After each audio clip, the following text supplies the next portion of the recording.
নমস্কার। গল্পসঙ্গীর গল্পের আসরে সকল শ্রোতা বন্ধুকে স্বাগত জানাই। আজ আপনাদের শোনাব গজেন্দ্র কুমার মিত্রের লেখা গল্প জামাই ষষ্ঠী।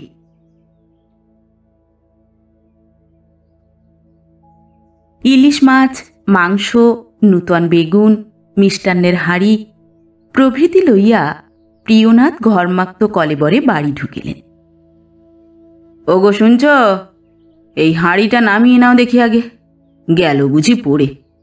আর কটা নি, তবু এখনো আম দই বাকি রইল। আমের যা দর, উঁকি মেরেছিলাম একবার কলেজ স্ট্রিট মার্কেট, 8টার বেশি দিতেই চায় না। আপন মনেই প্রিয়নাথ বকিয়া যাইতেছিলেন। হঠাৎ তাহার নজর পড়িল ইন্দ্রাণীর দিকে। এক হাতে তিনি হাঁড়িটা লইয়াছেন বটে, আর এক হাতে মুখে কাপড় চাপা দিয়া হাসিতেছেন, নিঃশব্দ কৌতুকের হাসি। কি হলো গো তোমার? ইন্দ্রাণী হাসিতে হাসিতেই বাকি জিনিসগুলা নামাইয়া লইয়া রান্নাঘরে রাখিলেন। তারপর কহিলেন, একটা মজা দেখবে, একবার ওপরে এসো।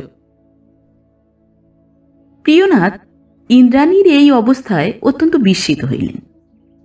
অপরাহ্নের আর বেশি দেরি নাই, জামাই এখনই আসিয়া পড়িবে, রান্নাবান্না সব এখনো বাকি। এখন কি তার মজা দেখিবার সময়? আরও একবার মৃদুস্বরে প্রশ্ন করিলেন, কি ব্যাপার বলো তো, আজ তোমার হলো কি? ইন্দ্রাণী তবুও কোনো জবাব দিলেন না। অঙ্গুলি সংকেতে তাহাকে পিছনে পিছনে আসিতে বলিয়া পা টিপিয়া উপরে উঠিতে লাগিলেন।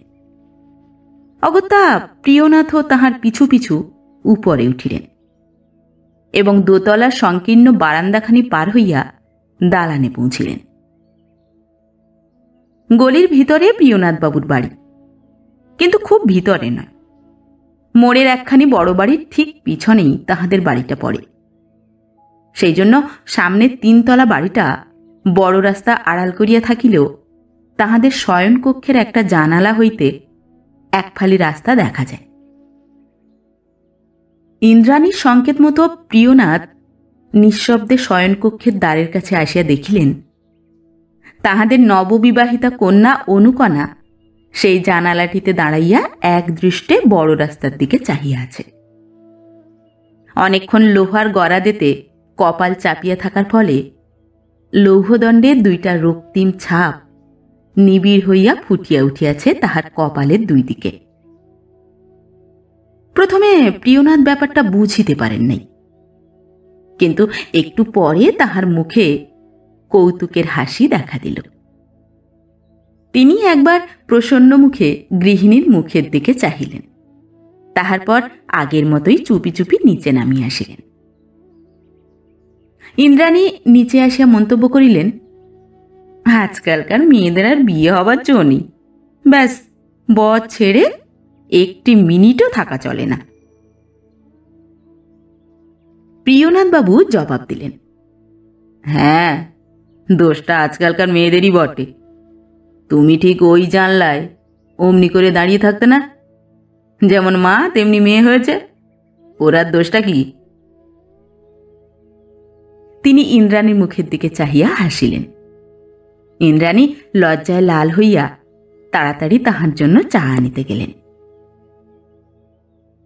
এক দফা মুখ হাত ধুইয়া চা ও জলযোগের পর প্রিয়নাথবাবু আবার বাজারের দিকে বাহির হইয়া পড়িলেন। অনুকণার বিবাহের পর এই প্রথম জামাই ষষ্ঠী। অনুষ্ঠানের কোনো ত্রুটিই তিনি রাখিবেন না, আর রাখিবার বিশেষ কারণও ছিল না। প্রিয়নাথের আয় সাধারণ বাঙালির হিসাবে মন্দ নয়। সন্তান ওই অনুকণা এবং একেবারে দুগ্ধপোষ্য একটি ছেলে। সংসারে অন্য বাড়তি লোকও বিশেষ ছিল না, একটিমাত্র বিধবা বোন।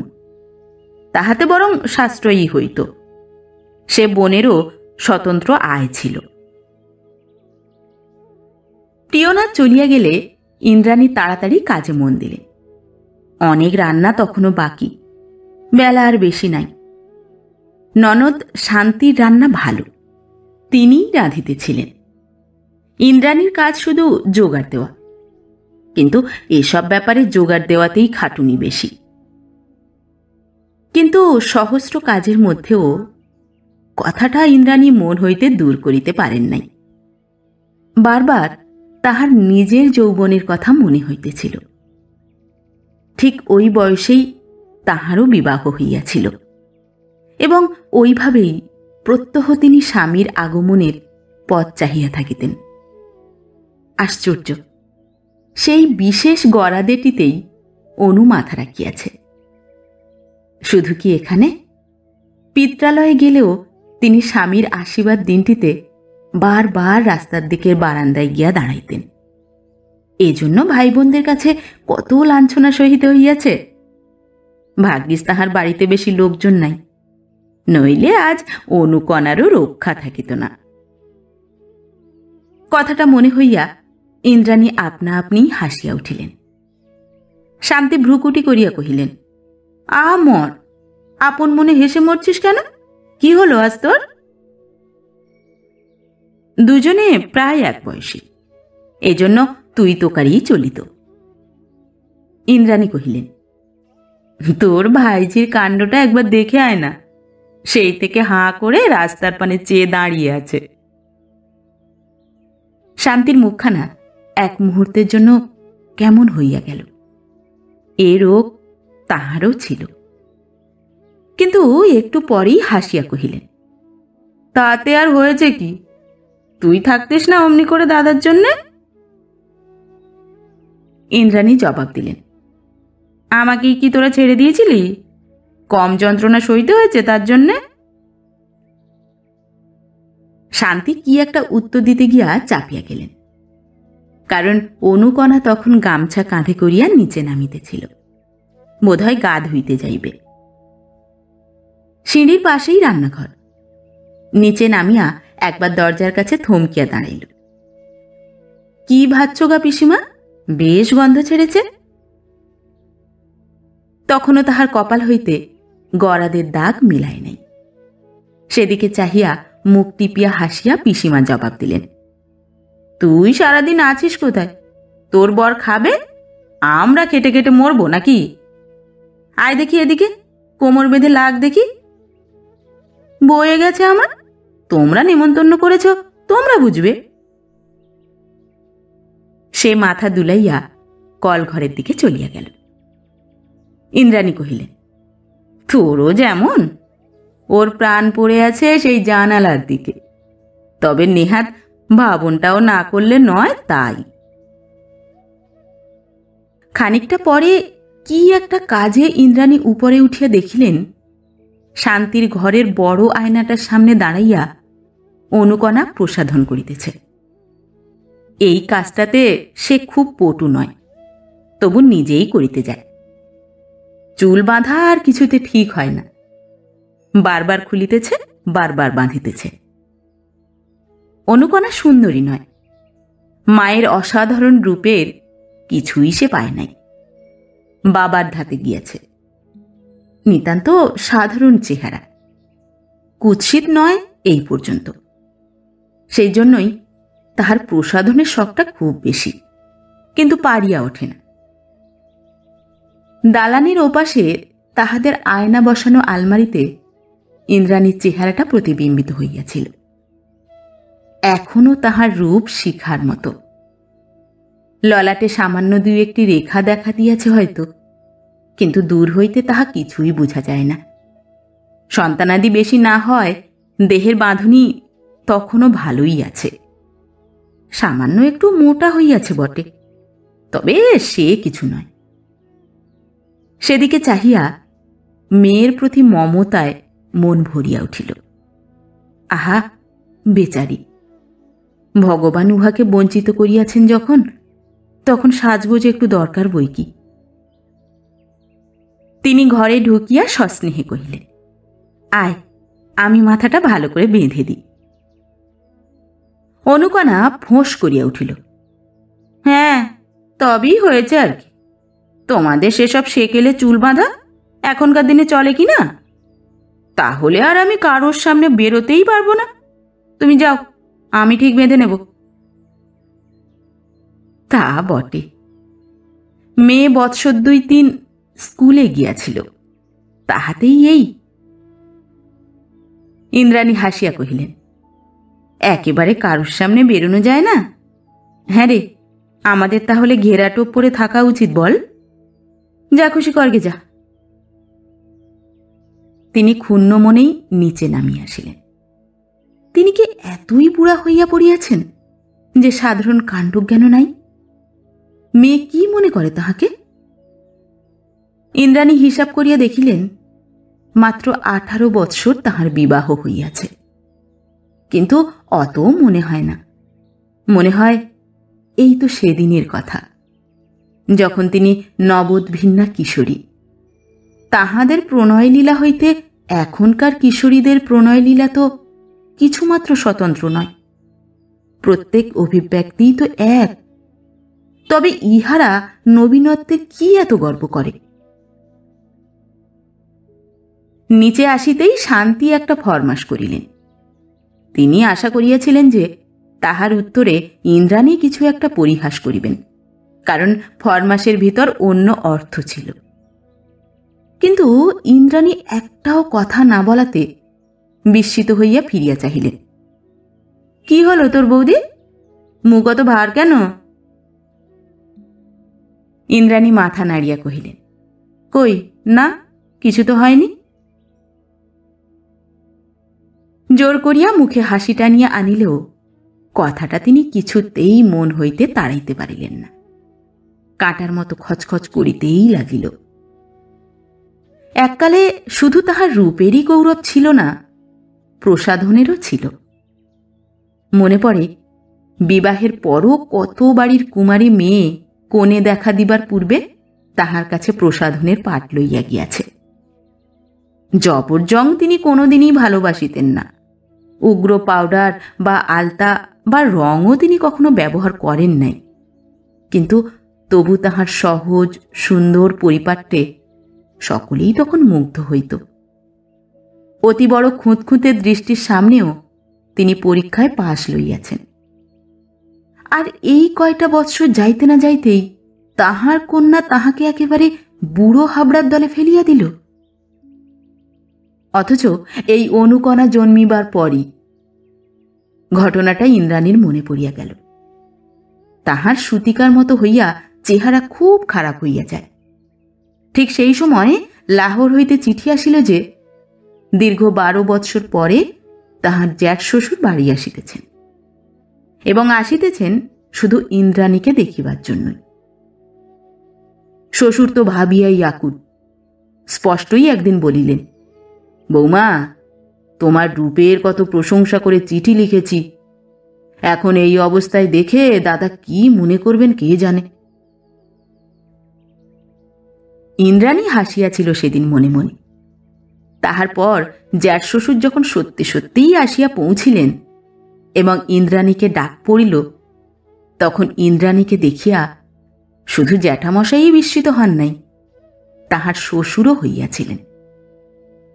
আড়ালে ডাকিয়া বলিয়াছিলেন, বৌমা, তোমার চেহারা কি ভোজবাজিতে বদলে গেল? আজ সেই ইন্দ্রাণীকে অপমান করিয়া বসিল ওই এক ফোঁটা মেয়ে অনুকণা। হায় রে 17 বৎসর! সহসা শান্তির কথায় যেন ইন্দ্রাণীর তন্দ্রা ভাঙিল। তুই এবার গা ধুয়ে নিলি না কেন বৌদি? প্রথম জামাই ষষ্ঠী, জামাই এসেই তো প্রণাম করবে, তোকে আমাকে দুজনকেই। সন্ধ্যের তো আর দেরি নেই। তা বটে। ইন্দ্রাণী কহিলেন, তা তুমি সেরে নিলে না কেন ঠাকুরজি? শান্তি হাসিয়া কহিলেন, আমার আর সারাসারি কি, একখানা ধোয়া কাপড় পরা, এই তো। নেহাত নতুন জামাইয়ের সামনে বেরোনো, তাই। রান্নাটা একদিককার শেষ করে মাংসটা চাপিয়ে একেবারে চান করতে যাব। তুই তখন বরং একটু দেখিস, এখন আমি দেখছি। তাছাড়া সন্ধে হয়ে গেল, মাথা বাঁধবি কখন? ইন্দ্রাণী অগত্যা হাতের সামান্য কাজটুকু সারিয়া উপরে উঠিয়া গেলেন। অনুকণার প্রসাধন তখন শেষ হইয়াছে। সে ও ঘরে গিয়া আবার জানালায় দাঁড়াইয়াছে। ইন্দ্রাণী মাথা বাঁধার সরঞ্জাম লইয়া আয়নার সামনে আসিয়া বসিলেন। কথাটা তখনও মাথাতে ছিল। তুচ্ছ কথা বলিয়া বারবার মনকে তাড়না করিলেও একেবারে ভুলিতে পারেন নাই। তাই আয়নার দিকে দৃষ্টি পড়িতেই অকস্মাৎ চোখ দুইটা জ্বলিয়া উঠিল। একবার পিতামহকে ভোজবাজি দেখাইয়াছিলেন, আর একবার পৌত্রীকে দেখাইবেন নাকি?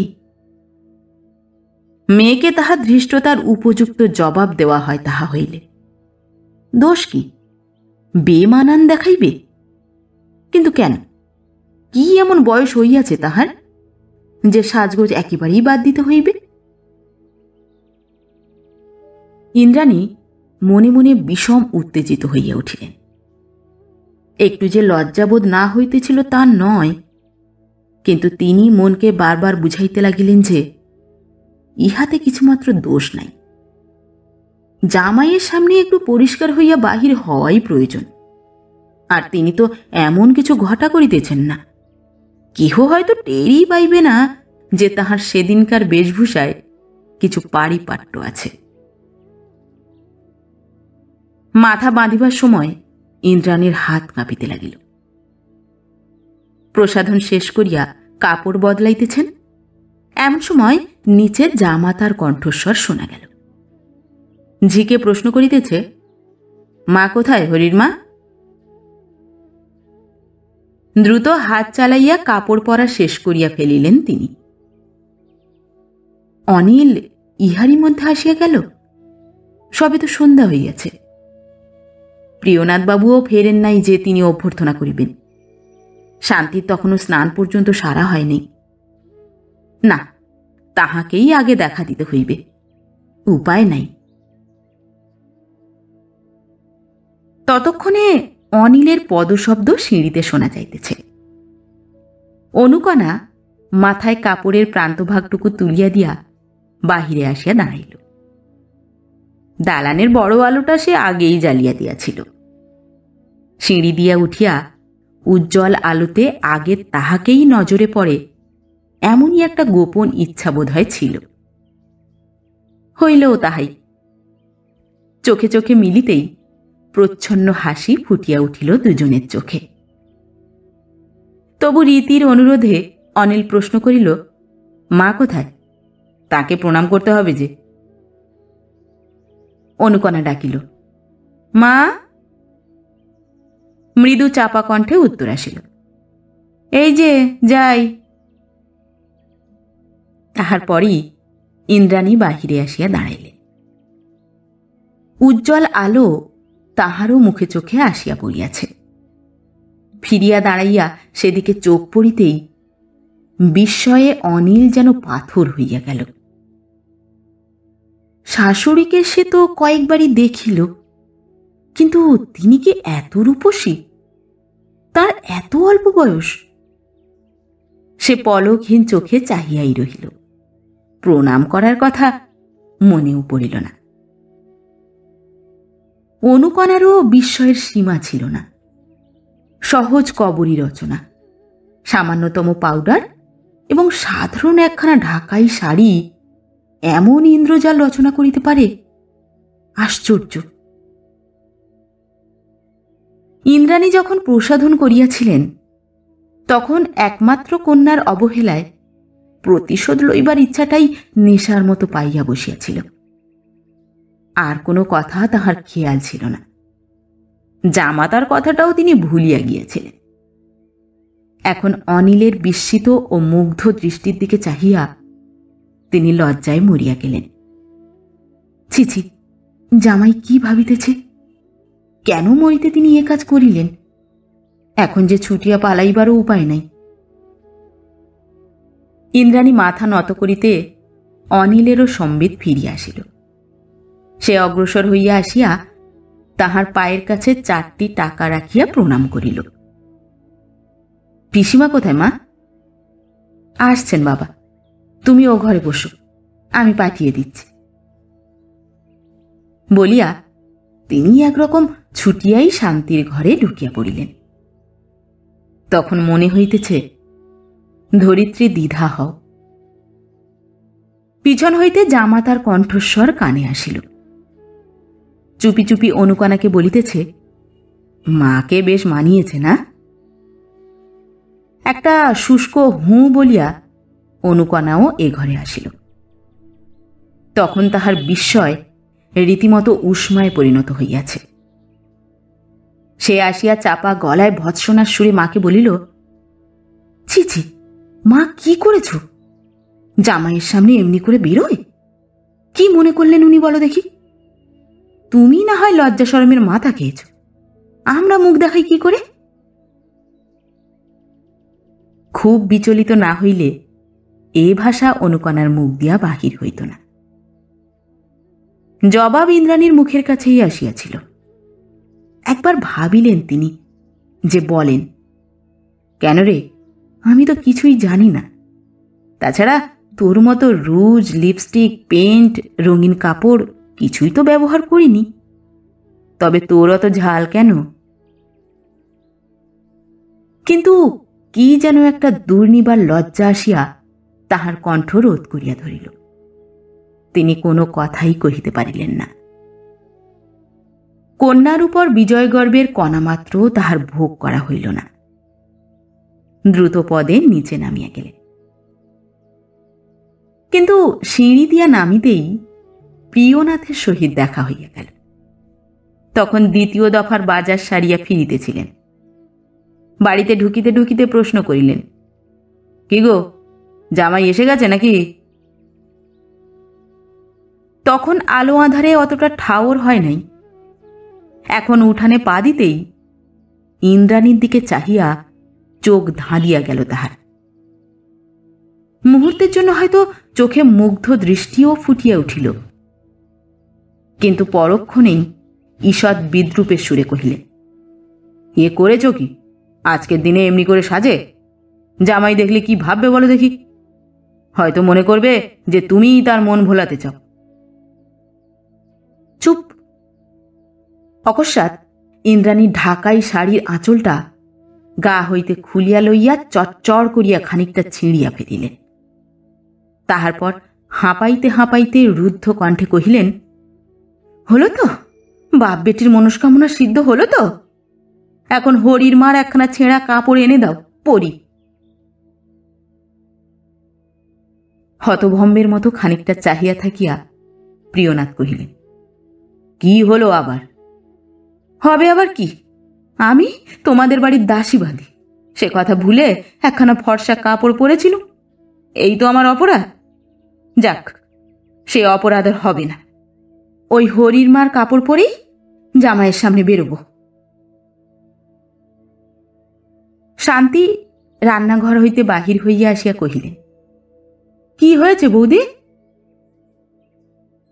ইন্দ্রাণী একেবারে তাহার গলা জড়াইয়া ধরিয়া বুকে মুখ রাখিয়া হু হু করিয়া কাঁদিয়া ফেলিলেন। আমার জামাই হয়েছে বলে এ স্ত্রীর লক্ষণ করবার উপায় নেই ঠাকুরজি। এরা যা মুখে আসে তাই বলে।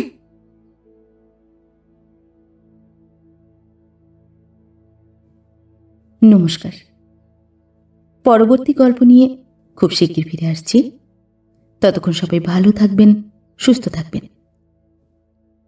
গল্প পাঠ কেমন লাগলো অবশ্যই কমেন্ট করে জানাবেন, এবং ভিন্ন ভিন্ন স্বাদের অডিও স্টোরি শোনার জন্য অবশ্যই চ্যানেলটি সাবস্ক্রাইব করবেন। ধন্যবাদ।